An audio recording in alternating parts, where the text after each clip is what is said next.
Oke. Nomor 16. Usain Bolt, sang legenda. Rekor dunia untuk nomor lari 100 meter putra masih dipegang oleh Usain Bolt. Berikut catatan waktu yang diperoleh oleh dua pelari tercepat pada nomor 100 meter putra. Kecepatan ditentukan dari jarak yang ditempuh pelari dibagi dengan waktu. Oke. Analisis data yang tepat untuk kedua pelari. Yang pertama, pada rentang 80 sampai 100 meter, Usain Bolt lebih lambat dibandingkan Tyson Gay. Ya, kita lihat aja waktunya. Ya kan? Dari 80 ke 100.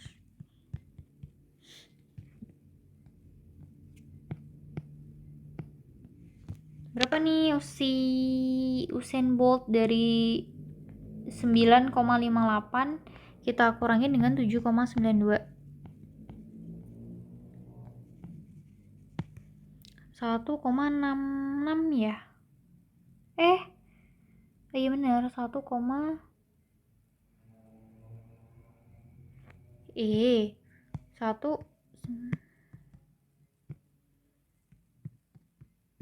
iya benar 1,66. Terus yang ini 9,71 kita kurangin dengan 8,02. Hasilnya 1,69. Berarti kan kalau ini kan waktunya lebih kecil, maka dia lebih cepat si Usain Bolt-nya.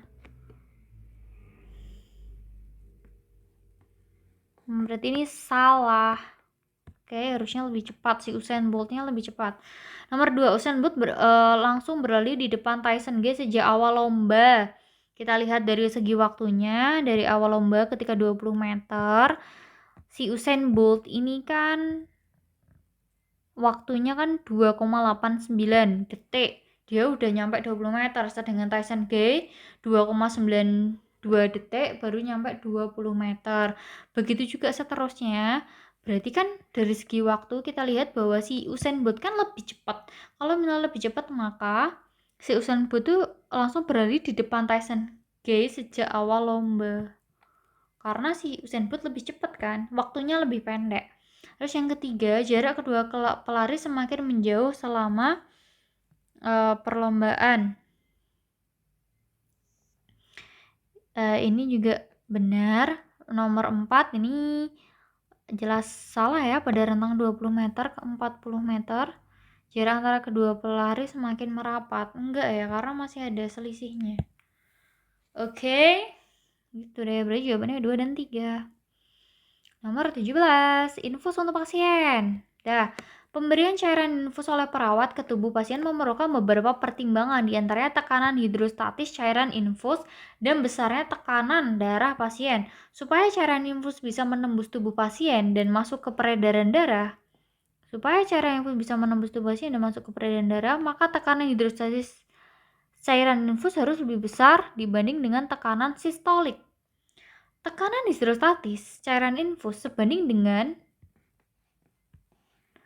massa jenis cairan infus, percepatan gravitasi, dan ketinggian permukaan cairan infus diukur dari posisi tubuh pasien, yaitu H. Dalam suatu pemberian cairan infus diketahui massa jenis cairan infus yang digunakan setara dengan massa jenis air, yaitu 1000 kg per M pangkat 3. Berarti rho-nya 1000 kg per M pangkat 3. Terus pasien mempunyai tekanan darah sistol dan diastol 120 mmHg per 80 mmHg. Berarti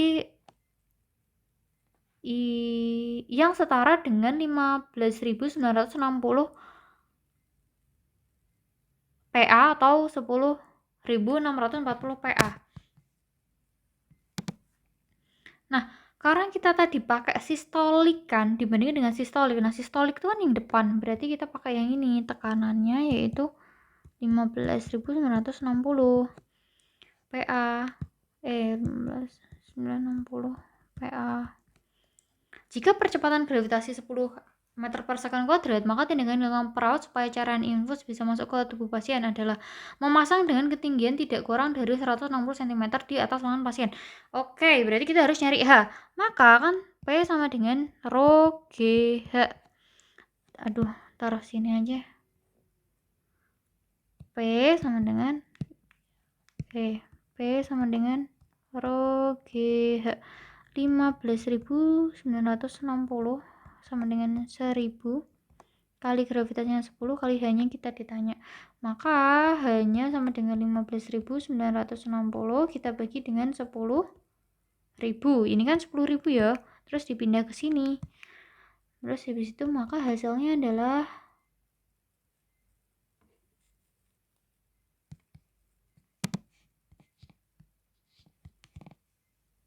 1,596 meter. Berarti ini setara dengan 1,5 berarti ini setara dengan 159,6 cm. Nah, tadi kan dia bilang misalnya apa tadi?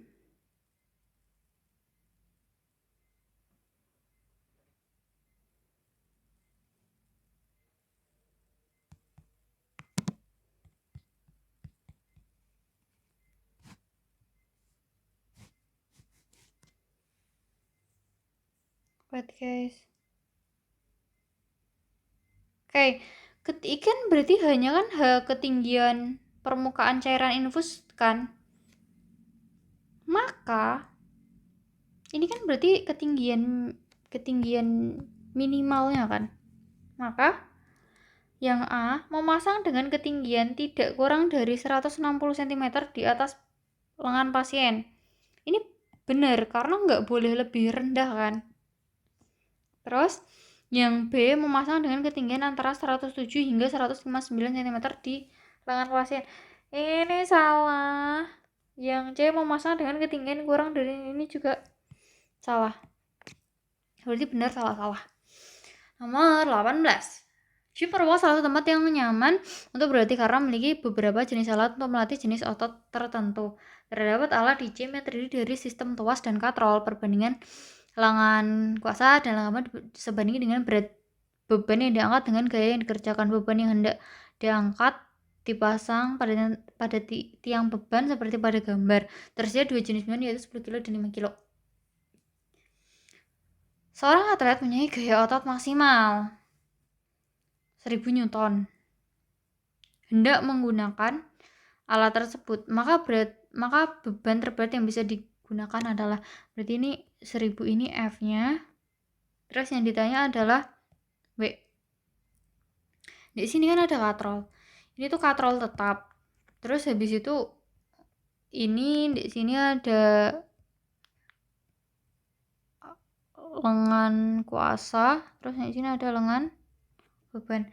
Nah, di kalimat tadi kan ada lengan kuasa dan kamu sebanding dengan berat beban diangkat dengan gaya yang dikerjakan. Berarti W per F sama dengan LK per LB. Nah, kita akan mencari W.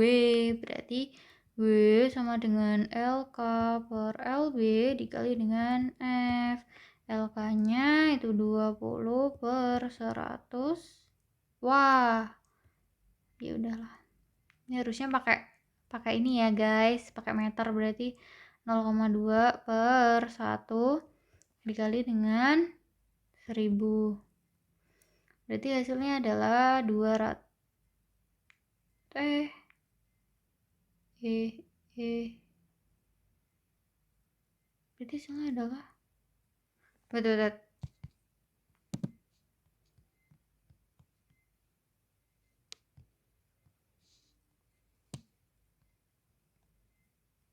Nah ya, ini hasilnya berarti kan 200 Newton kan. Nah, sedangkan kita tuh mencari massa. Karena apa? Karena ini dalam satuan kilo. Berarti untuk mencari masanya berarti W per G. Berarti 200 dibagi dengan gravitasinya 10. Berarti 20 kilo. Yang menunjukkan 20 kilo adalah yang A. 2 beban 10 kg. Gitu. Dah, nomor 19. Tangga darurat adalah jalur evakuasi vertikal yang dimiliki oleh gedung bertingkat, dirancang khusus untuk menyelamatkan diri saat terjadi bencana seperti kebakaran atau gempa bumi sesuai peraturan keselamatan. Suatu gedung bertingkat 6 lantai memiliki tinggi setiap lantai 4 meter. untuk situasi darurat dibuatkan tangga darurat antar lantai dengan 2 variasi jumlah anak tangga yang berbeda.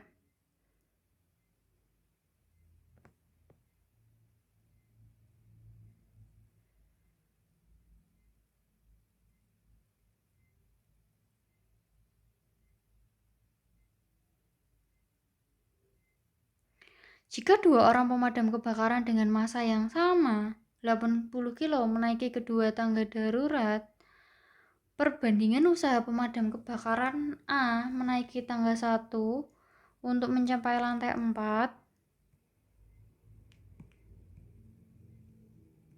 dan pemadam kebakaran B menaiki lantai 2 untuk mencapai lantai 5. Berarti pemadam kebakaran 1 ini ke lantai 4, ini ke lantai 5. Terus yang ditanya adalah perbandingan usaha.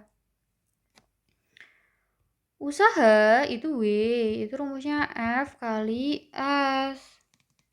Ya kan? Terus nah, SD ini itu tuh ini ya, berdasarkan ketinggian vertikal ya. Jadi kita mengacunya pada ketinggian lantainya.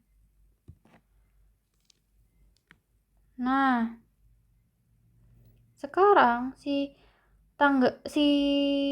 pemadam kebakaran akan ke lantai 4, ya kan? Nah, tadi setiap lantai itu memiliki ketinggian 4 meter. Berarti misalnya ini lantai satunya, terus ini 2, ini 3, ini 4. Nah, untuk mencapai ke lantai 4, berarti kan dia nggak mungkin sampai sini kan? Kan dia mau ke lantai 4.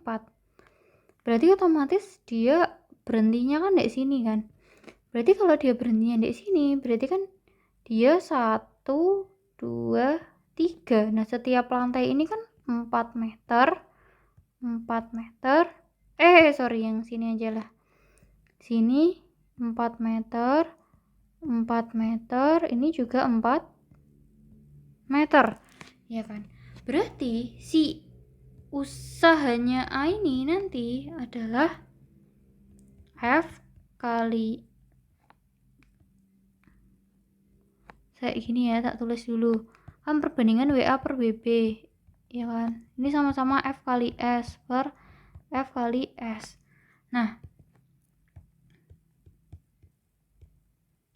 di sini F nya ini kita ganti dengan W, oke? Yang dimana berat ya, sama dengan berat ya, W sih, lambangnya sama kayak usaha. Ini rumusnya adalah massa kali gravitasi. Nah, karena massanya sama, otomatis kan F-nya juga sama kan antara A sama B. Oke, karena kan massanya sama nih, ya kan? Pasti kan hasilnya nanti sama. Maka kita tinggal memperbandingkan S-nya atau jaraknya. Berarti jaraknya yang si A berarti kan 4 meter tambah 4 meter tambah 4 meter, yaitu 12 meter per WB nya ke lantai 5. Berarti lah dia ke lantai 5, berarti kan 1, 2, 3, 4 doang kan dia berhenti sampai sini. Berarti 4 meter, 4 meter, 4 meter, 4 meter, berarti 16. 12 per 16 sama-sama dibagi 4, jadinya ini 3 per 4. Jawabannya yang C. Gitu. Nomor 20. Sekarang meletakkan air kemasan 600 ml di dalam chiller. 600 ml. Dan sudah mencapai suhu 2 derajat Celcius. Karena kurang dingin, Anung memindahkannya ke dalam freezer dengan harapan menjadi es bersuhu 0 derajat Celcius. Jika 1 mili setara dengan 1 gram, berarti kan ini kan 600 mili nih, ini berarti setara dengan 600 gram. Kalor jenis air segini bla bla bla bla, maka kalor yang dilepaskan air pada proses tersebut adalah, nah kalian ingat ini ya, proses ini pasti ini aduh, berarti kan misalnya dia di sini itu M kali L. Aduh, sesek guys, di ini nah ini nanti ini hi-nya itu M kali L untuk yang datar ini ya. Terus yang ini untuk yang miring ini M C delta T. Oke. Nah, si Anung tadi kan airnya kan sudah mencapai suhu 2 derajat Celcius. Oke, anggap saja ini 2 derajat Celcius. Terus dia mau nurunin lagi jadi 0 derajat Celcius. Berapa kalori yang dibutuhkan? Berarti kalori yang dibutuhkan adalah, anggap saja bahwa ini Hi1, ini Hi2. Oke, nanti dijumlahkan. Jadi Hi total sama dengan Hi1 tambah Hi2. Hi1-nya berarti kan M C kali delta T ditambah M kali L. Masanya kan 600 gram. C di sini adalah C air. Berarti C airnya atau kalor jenis airnya itu 1 kali delta T-nya dari 2 derajat ke 0 derajat. Berarti adalah 2. Oke. Terus ditambah M kali L. 600 dikali dengan kalor leburnya 80. Berarti ini 1200 ditambah 48.000. Ya kan?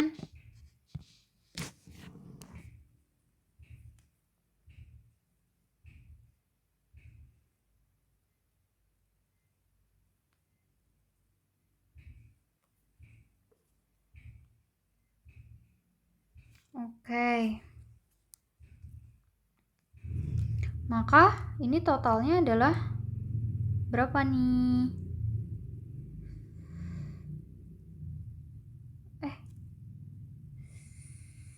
Guys.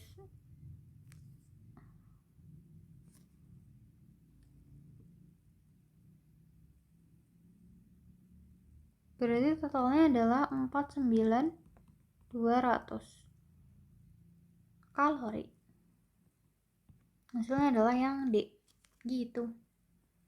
Nomor 21. Langsung aja lah ya ke ininya, ke ABC-nya. Berdasarkan grafik gelombang sinusodial listrik bola-balik, pernyataan yang benar adalah yang nomor 1. Frekuensi gelombang tegangan listrik P lebih kecil dari frekuensi gelombang Q. Berarti kita nyari frekuensinya P. Nah, kita pakai warna yang beda ya. Frekuensinya P berarti kan jumlah gelombang dibagi dengan waktu. Ya toh.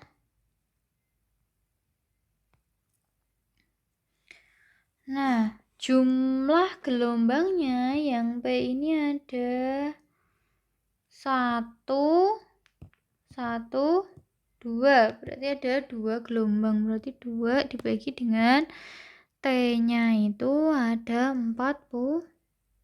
Loh, berarti hasilnya adalah 1/20. Terus FQ-nya itu N per T juga. Berarti jumlah gelombang Q-nya ini kan 1, 2, 2,5 ya berarti. Ini kan setengah nih. Berarti 2,5 dibagi dengan waktunya sama-sama 40. Ini nanti hasilnya 1/60. Terus kita lihat frekuensi gelombang tegangan listrik P lebih kecil dari frekuensi gelombang Q. Ini benar ya. Dari kita lihat hasilnya ini 1/20 itu lebih kecil daripada 1/16. Nah, yang nomor 2 periode gelombang P 5/6 kali periode gelombang Q. Yang nomor 2 periodenya P kan kita mengenal nih bahwa T itu sama dengan 1/F. Berarti periode itu kebalikannya dari frekuensi. Berarti TP, kalau FP-nya itu frekuensi P itu 1/20, maka TP-nya itu 20/1 atau 20. Terus TQ-nya itu adalah 16. Nah, yang ditanya adalah apakah periode gelombang P itu 5/6 kali periode gelombang Q. Berarti ini kita pakai perbandingan guys, TP per TQ sama dengan 20/16. Terus habis ini disederhanakan jadi berapa nih? 5/4 gitu. Maka dari sini kita bisa menyimpulkan bahwa TP itu sama dengan ini kan dipindah nih ke sono. Jadi TP itu 5/4 TQ gitu. Berarti pernyataan ini salah. Yang nomor 3, tegangan listrik Q setengah kali tegangan P. Nah, tegangannya kan kita bisa lihat dari ininya ya, voltnya ini loh. Nah, tegangannya si yang warna merah, ya si Q itu setengah kali dari P. Ya kan ini 120, ini 240. Berarti ini pernyataannya benar. Perbandingan panjang gelombang P banding Q.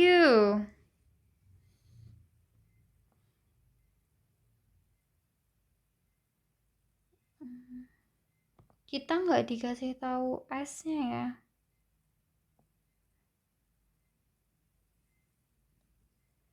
Ini kemungkinan salah sih.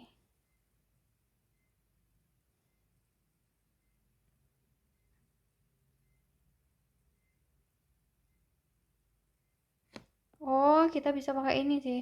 Kan panjang gelombang itu kan S/N. Nah, kalau misalnya kita ditanya apa namanya perbandingan panjang gelombang P per panjang gelombang Q, maka sama dengan S.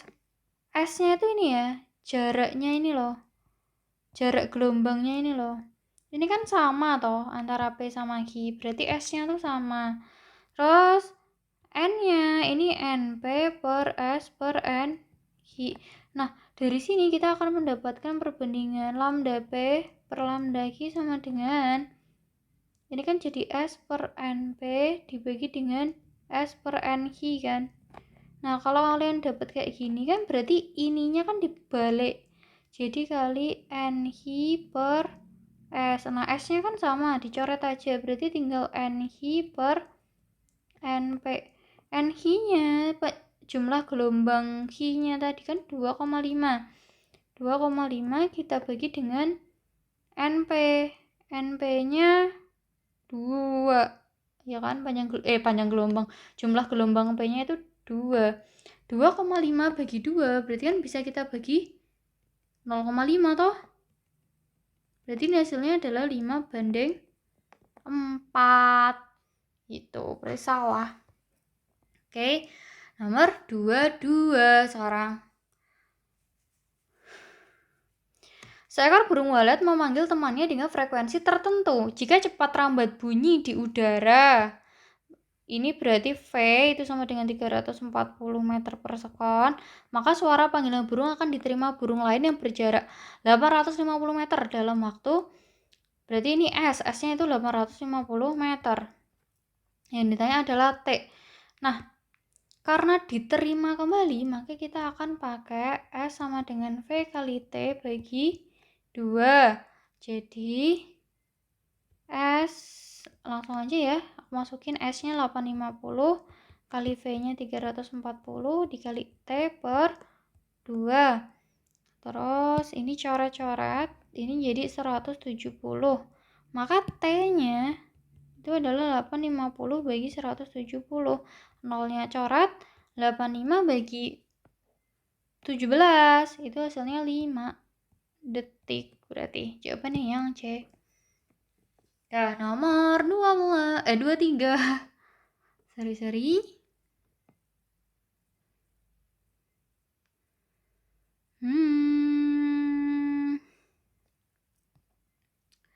Edward melakukan percobaan dengan cermin cekung. Ia mendapatkan lilin pada posisi tertentu dan mendapatkan bayangan di layar seperti pada gambar.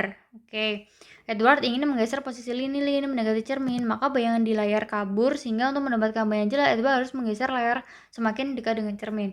Bagaimana cara Edward mendapatkan bayangan lilin yang sama besar dengan bendanya? Berarti kalau misalnya sama besar, maka dia ada di 2F. Oke.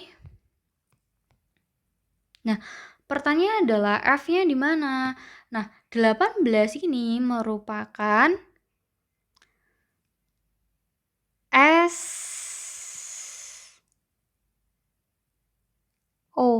Oke.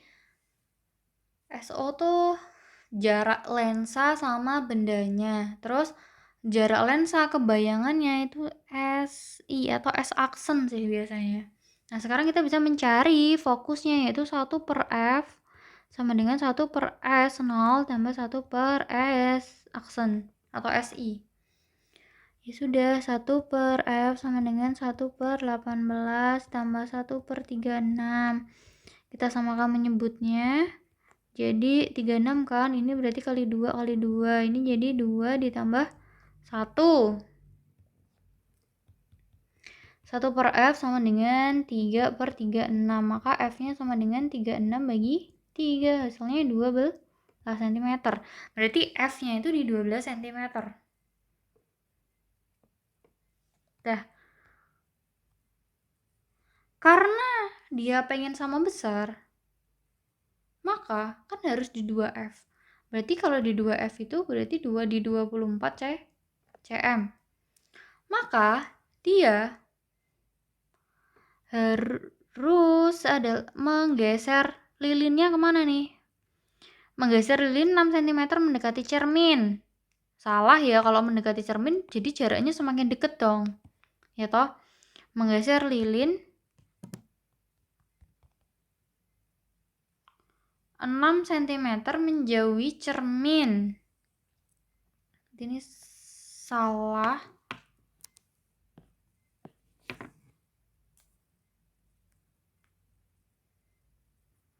Wait.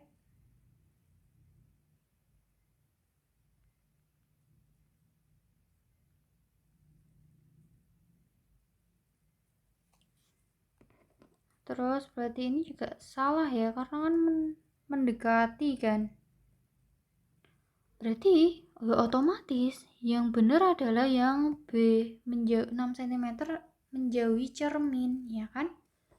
Gitu deh. Ini pasti yang hasilnya yang ini akan mengikuti. Cek aja guys. Tuh, nomor 24. Tatapan mata Pak Jaya. Apa nih? Pak Jaya yang sudah mengenakan kacamata minus memeriksa mata ke dokter mata dengan keluhan pandangan jarak bacanya mulai kabur sehingga untuk membaca teks dalam ponselnya harus dijauhkan dari mata. Dokter menjelaskan bahwa mata Pak Jaya mengalami cacat mata rangkap yaitu miopi dan hipermetropi. Berikut ini ilustrasi jalannya sinar menuju ke mata yang membandingkan kondisi mata normal dan kondisi mata Pak Jaya ketika melihat jauh dan dekat. Nah, ini ilustrasinya. Bayangan penglihatan tidak tepat di retina. Oleh karena itu, Pak Jaya harus menggunakan kacamata rangkap. Pada saat pemeriksaan, Pak Jaya mampu melihat paling jauh 40 cm dan melihat paling dekat pada jarak 50 cm. Kesimpulan yang tepat tentang kondisi penglihatan Pak Jaya adalah yang A. Penglihatan jauh Pak Jaya harus ditolong dengan lensa positif. Ini salah, harusnya kita pakai lensa negatif, ya kan? Terus yang 2, kekuatan lensa yang dibutuhkan untuk melihat jauh itu minus 2,5 dioptri. Berarti kita pakai rumus apa nih? Rabun jauh. Kita pakai rumus minus 100/. PR.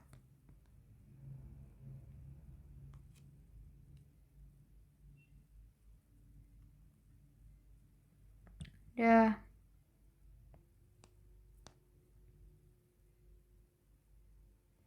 PR ini merupakan titik jauh ya guys. Jadi minus 100 per, ini titik jauh. Minus 100 per 40. Hasilnya minus 2,5. Benar. Penglihatan dekat Pak Jaya harus ditolong dengan lensa cembung. Ini benar. Kekuatan lensa digunakan untuk melihat dekat. Berarti ini rabun dekat. Kita pakai rumus 100 per 25 min 100 per PP. Ini PP itu adalah jarak dekatnya ya. Berarti 100 bagi 25 kan 4 kurangi 100 per PP-nya berapa tadi? 50. Jadi 4 kurangi 2 sama dengan plus 2. Ini salah. Berarti jawabannya adalah ini ya, 2 dan 3. Lanjut, nomor 25. Bisa dibaca dulu guys, bisa di pause. Oke, Mbak lanjut pernyataan yang tepat terkait cara kerja mikrofon dan bunyi yang dihasilkan. Nah,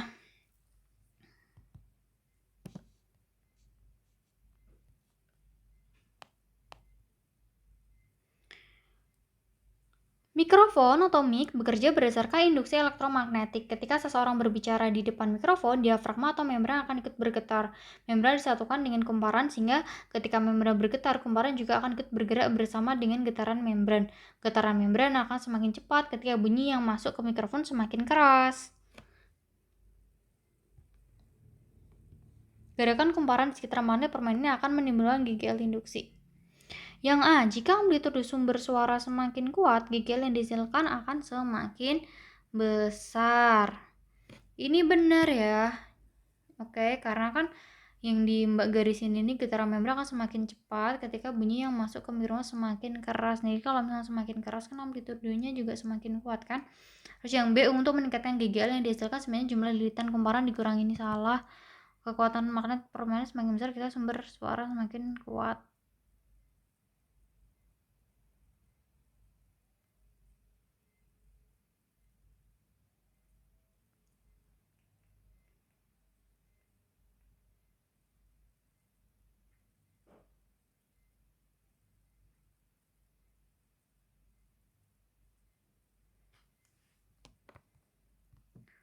Oke. Ini salah yang D, karena kan bukan gaya tolak ya. Yang C, kekuatan magnet permanen semakin besar ketika sumber suara semakin kuat.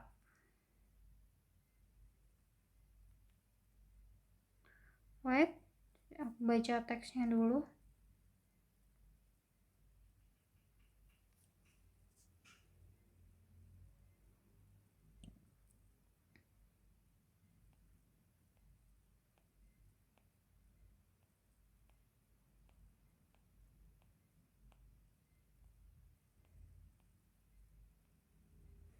Oke, untuk yang C ini salah ya, karena kekuatan magnet ini tuh gak ini ya, gak tidak dipengaruhi suara.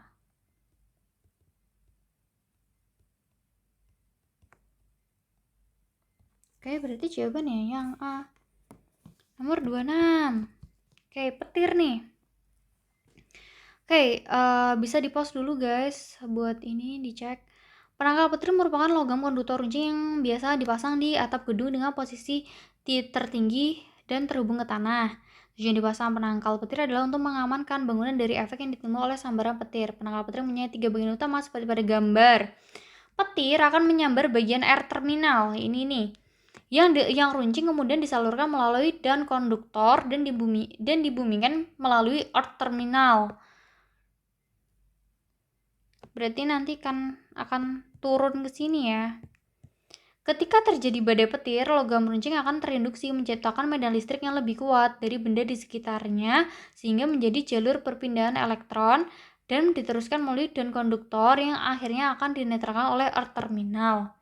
Nyatakan benar atau salah pernyataan terkait cara kerja penangkal petir.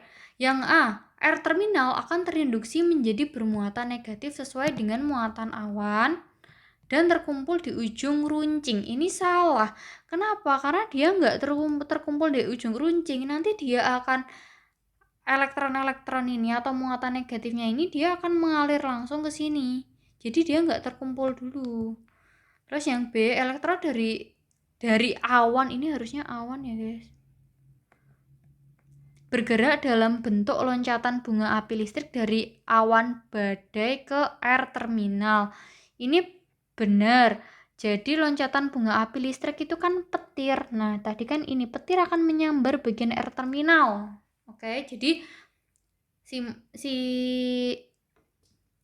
elektronnya nanti akan dalam bentuk loncatan bunga api listrik, yaitu petir. Iya, si petirnya itu akan nyambar si air terminal. Kemudian yang C, muatan akan disalurkan ke tanah melalui dan konduktor agar elektron mengalir cepat untuk dinetralkan. Ini benar. Nah, tadi kan muatan listrik di sini kan udah kena petir nih. Di sini nanti akan disalurkan ke tanah. Yang nyalurin siapa? Dan konduktor. Berarti jawabannya salah benar-benar. Dan nomor 27. Langsung ke soal aja. Vira mempunyai lampu dengan spesifikasi 10 volt akan dipasang pada rangkaian tersebut. Posisi yang paling tepat untuk merangkai lampu agar menyala optimal sebaiknya dipasang secara paralel pada titik. Nah, kalau dia ingin menyala secara optimal, maka kan harusnya hambatannya kecil ya. Iya kan? Kalau misalnya berarti kita harus lihat yang hambatannya yang kecil tuh yang mana nih? Dari hi ke V kan berarti ini nih. Ya kita lihat dulu hambatannya tuh berapa. Itu kan rangkaian paralel. Berarti kita pakai 1 per RP sama dengan 1 per 12 tambah 1 per 24. Tetet. Berarti ini 24. Ini jadi 2 tambah 1. 1 per RP. Maka RP-nya sama dengan 24 bagi 3. Yaitu 8 ohm. Berarti di sini 8 ohm. Terus habis itu di RS kan berarti 12. Hiwe berarti ini tadi kan udah ada 8 ohm ditambah dengan 32 ohm. Berarti 40 ohm. VW berarti itu ada 32 ohm. Ya kan? Berarti yang paling kecil adalah yang A, berarti dia dipasang di situ. Oke. Nomor 28, musim panas yang dirindukan. Kita lihat. Analisis yang tepat terhadap efek yang ditimbulkan oleh peredaran bumi mengelilingi matahari. Berarti itu revolusi ya. Pada gambar adalah yang sekarang kita lihat yang Q.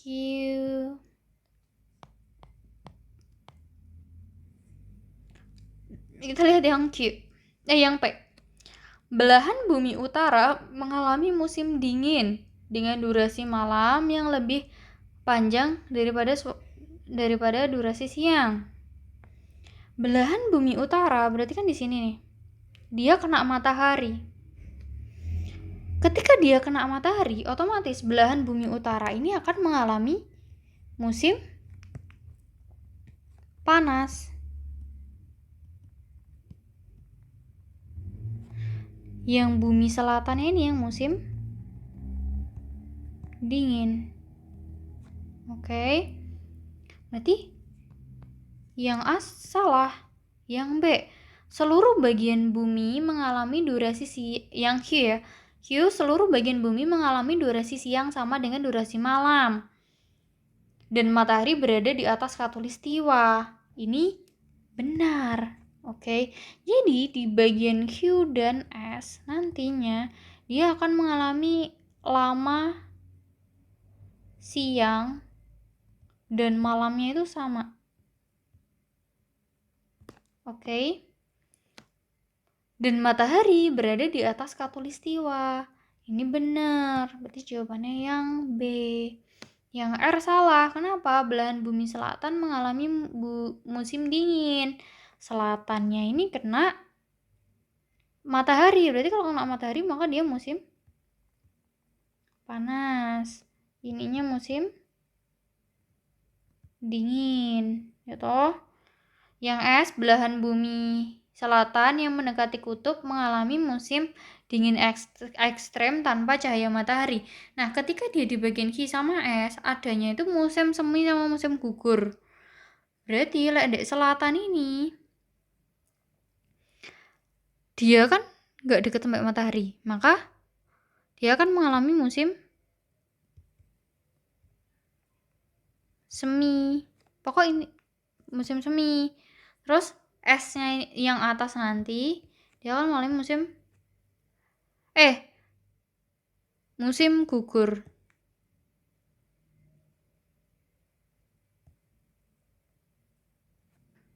Oke. Gitu. Oke. Berarti ini salah. Jawabannya yang B. Nomor 29. Cukupnya populasi cacing dan kesesuaian tingkat keasaman kunci awal kesuburan tanah. Cacing tanah adalah hewan yang hidup di dalam tanah lembab pada kisaran pH antara 4,5 hingga 9. Pertumbuhan populasi mereka dapat terganggu jika tanah terlalu asam atau terlalu basah. Cacing memakan sisa-sisa tanaman dan menghasilkan buangan yang memperkaya nutrisi tanah di sekitar mereka. Nitrogen dalam hasil buangan mudah tersedia bagi tanaman. Tubuh cacing membusuk dengan cepat, yang selanjutnya berkontribusi pada kandungan nitrogen tanah. Kandungan nitrogen dalam tanah dapat menambah keasaman tanah. Cacing tanah dapat mengemburkan dengan membuat lubang-lubang di tanah. Lubang di tanah berfungsi sebagai pengudaraan tanah, irigasi, dan jalur masuk kapur dan material lainnya. Cacing tanah juga membentuk partikel-partikel semen tanah menjadi gumpalan yang stabil terhadap air. Nyatakan pernyataan benar. Benar atau salah? Yang A, cacing tanah dapat terganggu pada tanah yang bersifat asam ataupun basa yang tinggi. Ini benar ya, tadi di kalimat ini dia pertumbuhan populasinya akan terganggu nih, ya kan? Yang B, tanah yang memiliki pH 4 dapat bersifat semakin asam karena pembusukan cacing tanah yang mati. Ini benar. Di sini ya kalimat ini, tubuh cacing membusuk dengan cepat yang selanjutnya berkontribusi pada kandungan nitrogen tanah. Nah, nitrogen ini akan dapat menambah keasaman tanah. Yang C, bertambahnya kandungan nitrogen pada tanah serta banyaknya cacing tanah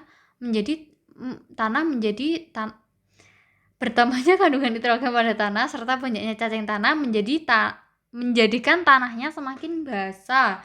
Harusnya gitu ya. Berarti ini salah. Oke, kan harusnya semakin asam. Yeay, terakhir guys. Nomor 30, bahaya kecanduan alkohol. Silahkan dilihat, dibaca soalnya. Oke.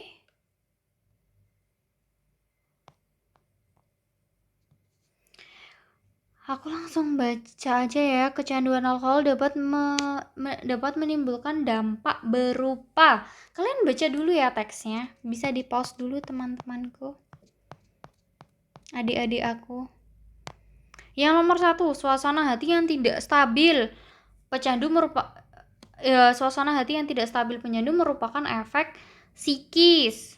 Ini benar ya. Jadi yang berkaitan dengan suasana hati itu merupakan efek psikis. Terus yang kedua, meningkatnya sensasi kepuasan saat minum merupakan efek perilaku. Ini bukan. Oke. Kepuasan kan suatu rasa ya. Nomor 3, menurunnya berat badan termasuk efek fisik pada para pencandu. Ini benar, karena kan berat badan kan kelihatan ya, ini merupakan efek fisik. Efek fisik berupa meningkatnya denyut jantung. Ini salah, ini denyut jantung tuh fisiologis yang berkaitan dengan kerusakan organ.